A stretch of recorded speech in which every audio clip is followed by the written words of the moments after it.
Assalamualaikum warahmatullahi wabarakatuh. Sebelumnya, perkenalkan nama saya Siti Wakia dengan NPM 20150611028 dari kelas PSDIC. Pada kesempatan kali ini, saya akan menjelaskan mengenai topologi dan arsitektur jaringan.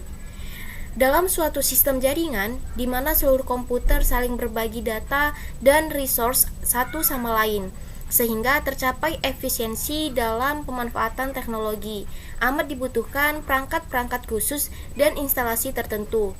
Tujuan dari suatu jaringan adalah menghubungkan jaringan-jaringan yang telah ada dalam jaringan tersebut sehingga informasi dapat ditransfer dari satu lokasi ke lokasi yang lain.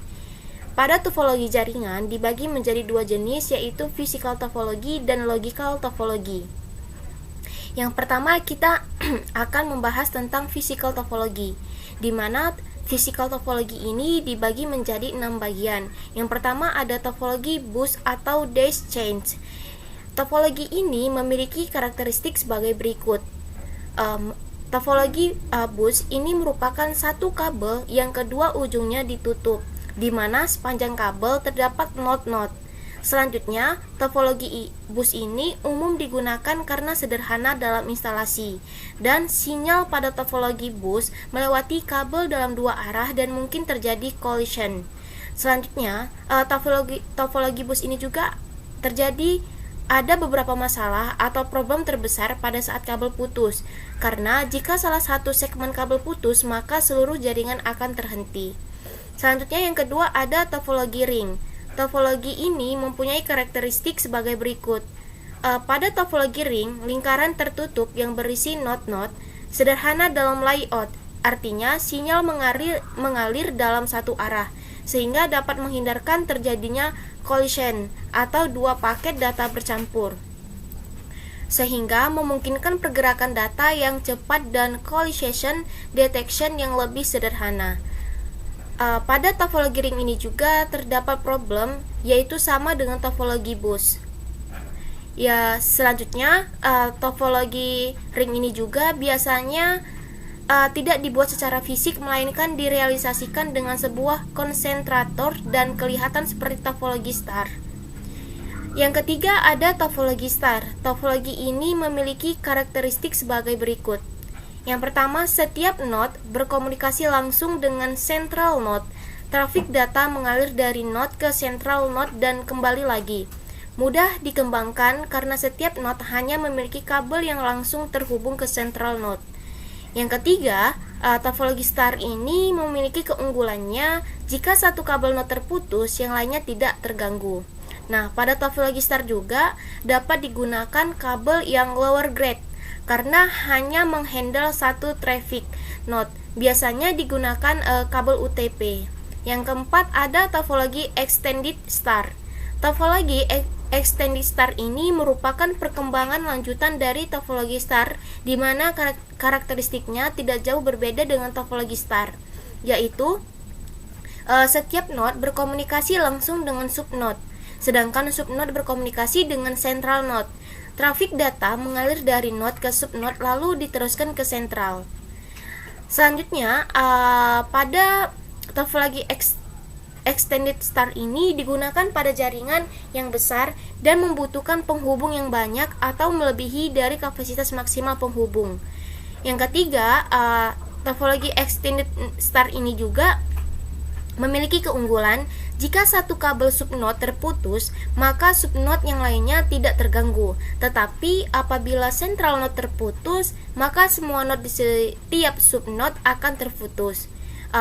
Yang terakhir, topologi extended star ini tidak dapat digunakan kabel yang lower grade, karena hanya menghandle satu traffic node, karena untuk berkomunikasi antara satu node ke node lainnya membutuhkan beberapa kali hops.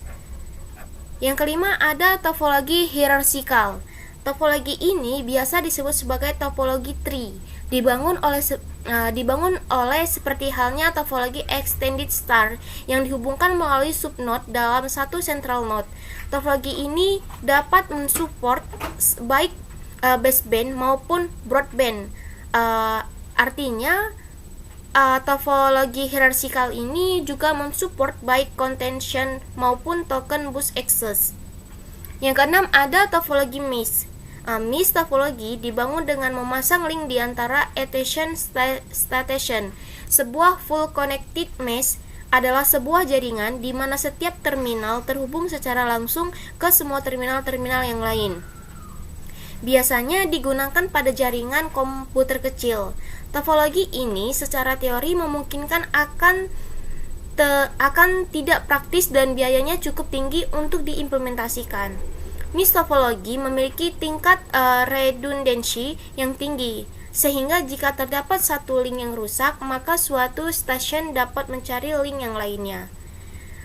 Baiklah, mungkin 6 ini merupakan pengertian atau macam-macam dari physical topology. Selanjutnya kita akan membahas mengenai logical topology. Sedangkan pada logical topology ini terdiri dari FDDI, token ring, dan Ethernet. Yang pertama akan membahas mengenai Ethernet. Metode akses yang digunakan dalam LAN atau LAN disebut dengan Carrier Sense Multiple Access with Collision Detection atau biasa disebut dengan CSMA atau CD. Artinya, sebelum komputer atau device mengirim data, komputer tersebut menyimak atau mendengar dulu media yang akan dilalui sebagai pengecekan apakah komputer lain sedang menggunakannya. Jika tidak ada, maka komputer device akan mengirimkan datanya. Terkadang akan terjadi 2 atau lebih komputer yang mengirimkan data secara bersamaan, dan itu akan mengakibatkan collision atau tabrakan. Jika collision terjadi, maka seluruh komputer yang ada akan mengabaikan data yang hancur tersebut. Namun, bagi komputer pengirim data, sebelum periode waktu tertentu, maka komputer pengirim akan kembali data yang hancur akibat tabrakan tersebut. Yang kedua, akan membahas mengenai token ring adalah permulaan standar LAN yang pernah dikembangkan oleh IBM atau metode akses atau token phasing. Nah, pada gambar tersebut ini, pada gambar berikut dapat dilihat bahwa dalam token phasing, token dilewatkan dari stasiun atau komputer satu ke stasiun atau komputer lain dalam urutan hingga token mengencounter sebuah data yang dilewatkan token itu. Artinya, stasiun lain menunggu hingga token terkirim. Topologi ini mutlak harus berbentuk ring. Untuk menghindari masalah terhadap token yang tidak berguna atau token yang hilang, maka diletakkan sebuah komputer atau stasiun yang bertugas sebagai pengontrol atau monitor. Yang ketiga yaitu FDDI atau kepanjangan dari Fiber Distributed Data Interface. FDDI adalah protokol LAN yang distandarisasikan oleh ITU-T. FDDI mendukung laju data 100 Mbps sehingga menjadi alternatif pengganti Ethernet dan token ring. FDDI ini dalam implementasinya harus menggunakan kabel serat optik sehingga dari segi biaya adalah sangat mahal. Mungkin cukup penjelasan mengenai topologi dan arsitektur jaringan. Saya tutup. Saya ucapkan terima kasih. Wassalamualaikum warahmatullahi wabarakatuh.